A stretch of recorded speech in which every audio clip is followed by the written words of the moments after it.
it's Brooke Adeyemo. Welcome back to my channel. If you want to stick around and continue to hang out with me, please subscribe, hit the like button and the notification bell to get notifications when I post a new video. Today, I wanted to talk about something that I have actually gotten a lot of questions about recently too. And that is, how do you get healthy hair? How do you get healthy curls? How do you get curls that don't look frizzy, that don't frizz out when it's humid? How do you get there? How do you get to the place where, especially for people who maybe have spent a lifetime trying to fight their curls, straighten their curls, blow out their curls, they don't know where to start when they decide that they really want to go the natural hair journey and embrace their natural hair texture. And I've been there. I used to straighten my hair constantly or curl it like with a wand, like a 1 or 2 inch barrel wand, so that they would look, like curled, manually curled curls that are not the same. And I just really didn't know what I was doing with my natural hair. I used to hate having curly hair. I always used to see my friends with straight hair and be jealous of them because it just seemed so much easier, so sleek, so smooth. They didn't have to worry about it. It looked great when they woke up in the morning. Like, I was jealous of straight hair for so long. And it really changed for me when I went to college on the beach.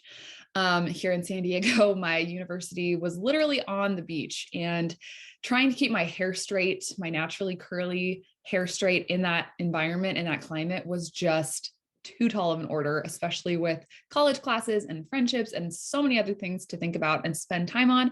I did not want to be spending an hour, 2 hours every morning on my hair. And that's really when I decided, okay, whether you want to call it pure laziness or not, I was like, okay, I'm just going to enjoy my curls and I'm going to have to figure out what to do with them. Now, prior to this, maybe not the best idea for starting to embrace your natural curls. Right before I decided that I was going to go the natural route, I cut my hair, and I used to be wearing it straight all the time. And then I just chopped it off pretty much to like here. And if you have curly hair, shrinkage is a huge problem. So not only was I starting from scratch, basically, on trying to figure out what to do with my hair, I also had just chopped it. So it was even more curly than it probably would have been previously had I not chopped it off. So all that to say, I have been there, and it took me a long time to really discover what worked for my hair and what didn't. However, I will say that the most important piece of advice that I can give to anyone who's trying to embrace their natural hair, get more comfortable with their curls, and wear it more often is to stop using heat on your hair. Now, diffusing is another thing that I haven't really tried. I've really never tried diffusing. I might try it, but even if I did try it, I don't think I would do it very often. Like, I only use heat on my hair once every 6 months, maybe. I do not use heat on my hair. Once I stopped using heat on my hair and gave maybe 5 or 6 months to really see what happened to my hair, I saw so much more definition in my curls, so much more shine. It was a lot easier to control with products because heat damage, it's really hard to reverse. You really kind of have to wait for your hair to grow out before you really see those differences. So that is the most important piece of advice I could give, is to stop using direct hot heat like a flat iron on your hair or a curling iron. The damage that does, even if you're not holding it on there for super long, it is just so hot. And if it's hot enough to straighten really curly hair, of course it's going to damage it. Like, there's just no way around that.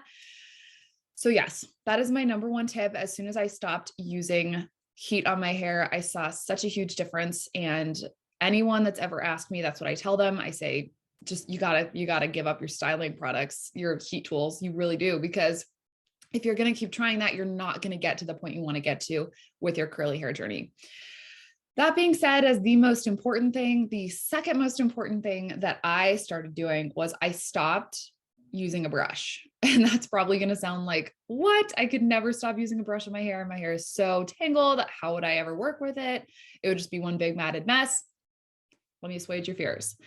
So I stopped brushing my hair around the same time I decided to embrace my natural curls. And I was a little nervous about it. I mean, I feel like everyone who's grown up using a brush, having their hair brushed out is going to be like, well, how am I ever going to get the tangles out of my hair? So I did my research and I started conditioning my hair in the shower and then just detangling with my fingers. And this is possible. I know it can sound daunting when you're starting out, especially if you have super thick hair, a lot of hair, anything like that. It can sound super daunting to go through your hair with your fingers and trust yourself to get all the tangles out. I did that for a really long time. That made a huge difference in my curl definition. So what I do is I shower, I shampoo, then I put the conditioner in, and then I detangle with my fingers. That's it. Then I get out. Don't brush it when you get out. Don't, because that will ruin it. Like, you might as well have just brushed it from the beginning and not done the finger detangling if you use a brush at all. So don't use a brush at all. And that really made me see so much more definition in my curls. And I was actually shocked. I still remember the first day that I did that. And I just seeing how defined my curls were when they dried was absolutely astonishing. I was like, I am never going to use a brush again. And I haven't. Now, if you do feel like you need a brush of some sort, you need a comb, you don't trust yourself to do the finger detangling, or you've tried doing finger detangling and you're still, noticing tangles in your hair, you're not getting them all. One thing that is really helpful is a wide tooth comb. I will link the one that I have below. I got it at Ulta. It has a little hook on the end of it so you can hang it in your shower. That's where I keep mine, because if you do decide to go with a wide tooth comb, you can use that along with finger detangling in the shower with your conditioner in your hair. So usually what I do is I put the conditioner in, finger detangle as much as possible, and then go through with the wide tooth comb if I feel like I haven't gotten everything, just to really make sure and be thorough.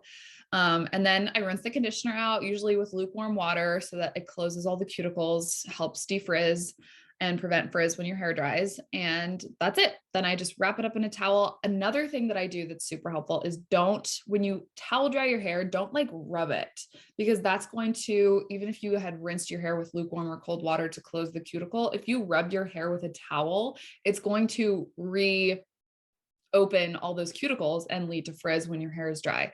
So just pat, and just tie it up in a tight turban or however you do it, and leave it in there for a couple minutes, but do not do the rubbing, shaking method. Those are all my tips for today for getting healthier curly hair. These are going to prevent split ends and all that breakage. It's going to prevent frizz. It's going to prevent heat damage as soon as you give up those hot tools. So yes, my number one tip is to give up your direct hot tools. Everything else is kind of not as important, but still super helpful to getting your healthiest curly hair. Thank you so much for watching, and I hope you join me on our next video.